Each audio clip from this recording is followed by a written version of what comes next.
All right, we'll go ahead and get started here. We'd like to welcome Joaquin Niemann into the interview room at the Honda Classic. Joaquin coming off a victory wire to wire at last week's Genesis Invitational. Joaquin up to number 7 in the FedEx Cup standings. How nice has it been reflecting on that win from 2 days ago? Yeah, it's been awesome. It's been my best last 2 days. It's been really excited. A lot of celebrations with my friends, with the family. And yeah, we gotta get back to the switch and get started again this week.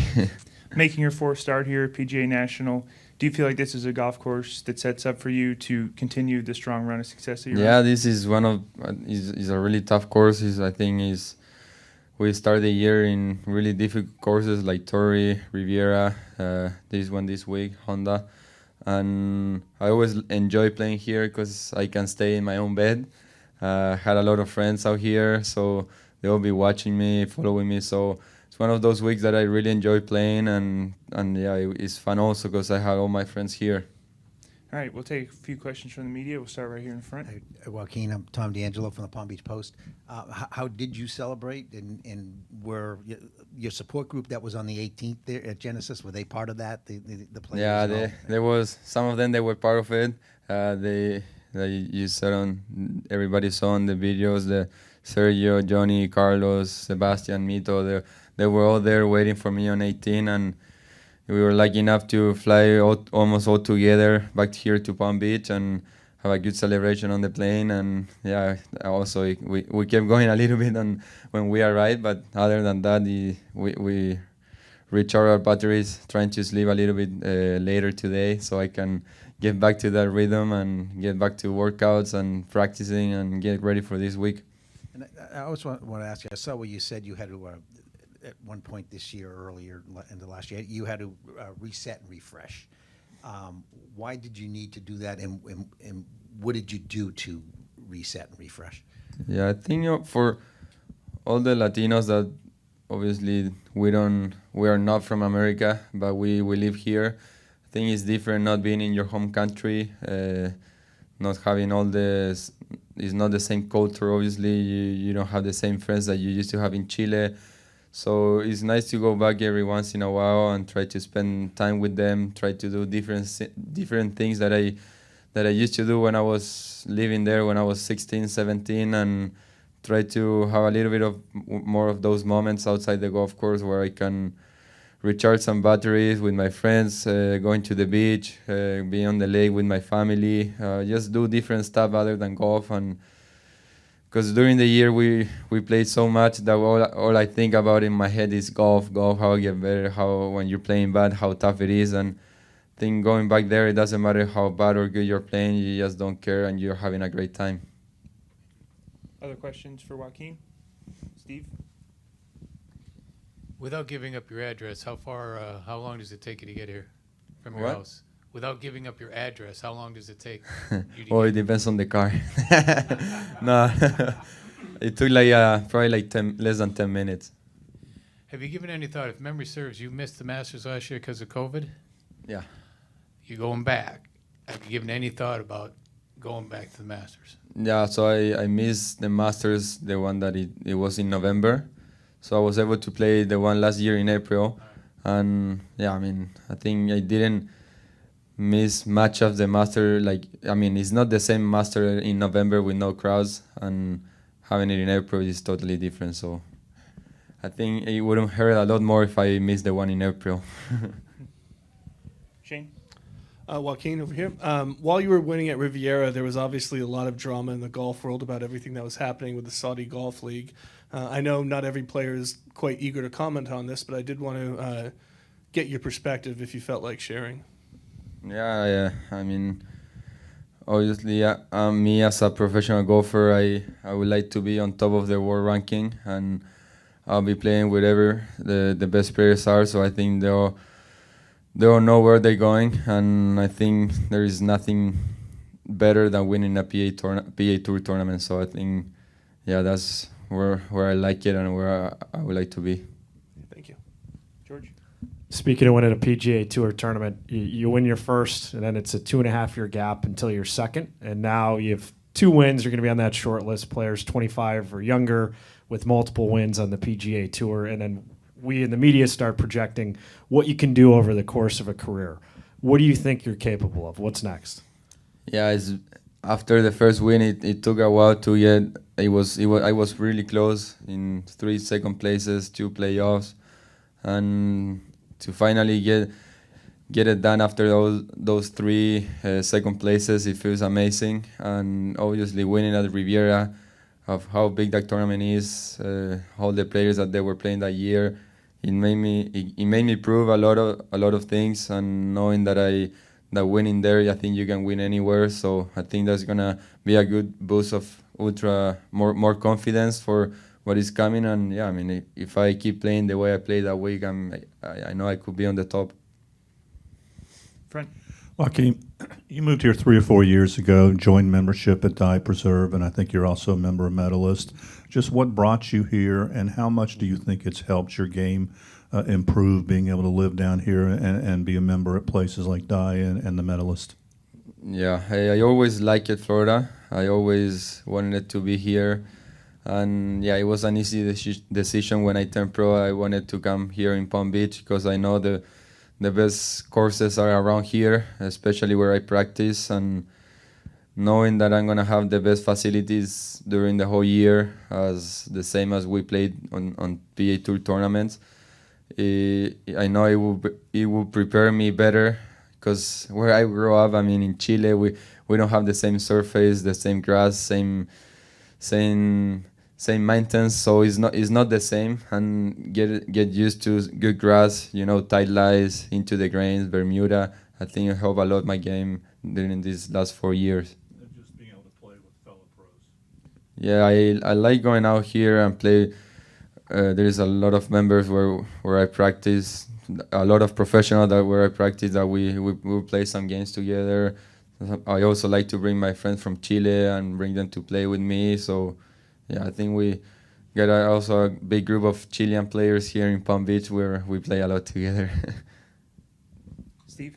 I know you talked a little bit about it on Sunday, but how did it feel getting that hardware from Tiger?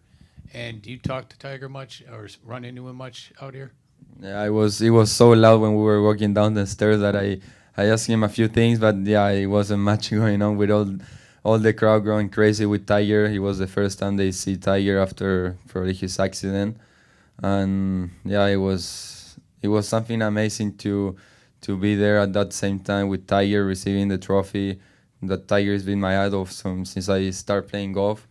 So yeah, it was an honor to be there with him, and we'll hopefully have him on the golf course soon. What was your first memory of Tiger? Do you remember the first time you saw him or on TV or anything? What I always remember is with my coach when I was probably 13, 14. We always go practice, and then we will go back to his house, and he would show us videos of Tiger at the Master at 2000, and he would show us the whole round of him, how he hit the shots, how he was playing, and yeah, I probably watched that video like 20 times. Chris, on the right? Joaquin, you've got some experience around here. The bear trap is always getting the attention. But on the front side, holes 5 through 7 are pretty difficult too. What makes them just as difficult, if not more, than the bear trap? Number 5 and 6, I think, is one of the hardest holes around. We got the bird trap. There is a lot of water. It's scary, but I think the whole round is just hard. When the blows winds here, you can get in really tricky places around the green. All the greens are pretty high, so there's like number 4. You go over the green, you're dead. And the same in number 11 and 14. So I think you gotta be really good around the green. Try to practice a lot of those shots into the green. Maybe hit something. I like hitting my 7-wood around the greens also a lot, so might use it this week. So we gotta go and check it out now. Is there something specific about holes 5, 6, and 7? Yeah, 5 obviously that par 3 when you hitting 5 iron with a small green. We got a lot of water. You don't wanna hit it lead, obviously. And then number 6 is the hardest par 4 we play. Normally it blows into the wind, I think, of the left. And yeah, you wanna hit a good driver there because you're hitting 5 iron to the green, and if you're on the bunker, it's hard to get it to the green. It's hard to hit the fairway. So I think if you play good that stretch, you can have a good round. Tom? Joaquin, this is obviously one of the tougher courses on tour. A lot of guys, even who live here, don't like playing it. Why do you like playing it, and what do you like about the challenge that you get on this course? I always like playing challenging courses. I like tournaments when you won with not good scores. They were used to play a lot of courses that they win with 20 something under par, and I really like those type of courses, kind of like majors tournament that they sometimes win with 1 digit under par. So I like playing those type of courses. I think it reflects and it pays a lot to guys that hit it good off the tee and good iron. So I think it could fit good my game. Hopefully have a good week, and why not go back to back. Joaquin, I understand and respect your decision not to want to talk about the Saudi situation, but I'm just curious from an overall standpoint, how much is everybody talking about it? Is that something you're hearing on the range, the putting green? Just how prevalent is that conversation going on last week and this week? Yeah, I mean, every professional golfer that's out here is thinking about his future, and nobody really knew much about it. So everybody was concerned of what was going to happen, was the best players were going to leave, or they're going to stay. So it was a lot of things going on, but I think, it was a lot of stuff going on. So my head was all over the place also, knowing if they were going to leave or they were going to stay. So yeah, it was. Any more questions for Joaquin? Oh, yeah, Shane? Joaquin, this is one little off the beaten path, but two-part question. The first part is, growing up in Chile, did you know about the President's Cup, and was it something that you thought about or looked forward to? And now that you've played in one, do you ever catch yourself looking forward to the one happening at the end of this year? Is that something that's ever in your mind? Yeah, after almost winning the year before, it was the best experience of my life. Being with the best players from international team, having Ernie as a captain was something amazing. And yeah, I always, when I was a kid, I would watch it. Obviously, I saw Camilo there because he was Colombian, he was Latin player, and I always was looking forward to seeing Camilo on TV playing good. And yeah, I always watched the international team. Obviously, they never did as well as everybody wanted to be. And I think having the last President's Cup being that close of winning, it gave us a lot of momentum to the team. We all get really united together, especially with Ernie and having Trevor this year that he was also in Australia. So I think Trevor is doing a great job. We were talking after I won. He sent me a nice text. So I think we're going to have a great team for this year. Thank you. Shane, did you have another one or no? Sorry? Never mind. Sorry. George, go Oh, ahead. no, I appreciate it. Yeah. No, you answered both parts of it. Thank you. Your first win was by 6 at Greenbrier. You had a 6-shot lead in the final round, wire to wire at Riviera, end up winning by 2. Do you think you're developing a reputation as a guy who, once he has the lead, that you have the firepower to extend it and run away from fields? Yeah, I remember. I mean, it was a little bit more tough this week. I felt that there were so many holes that they were hard on the back 9, and doing that chip in on in number 11 that gave me a bigger gap between the second place. But yeah, everybody wants to have a big lead. Try to don't feel that much stress of being one in front or maybe 2. And when I was up there, I was 2 in front, 3 in front, and all I was thinking about it was not trying to hold that lead, if not just try to get more advantage and try to still be aggressive when I can. And yeah, I was always trying to think about getting more advantage, but it was hard at the time. And having 13, 14, 15, that is a hard stretch at Riviera.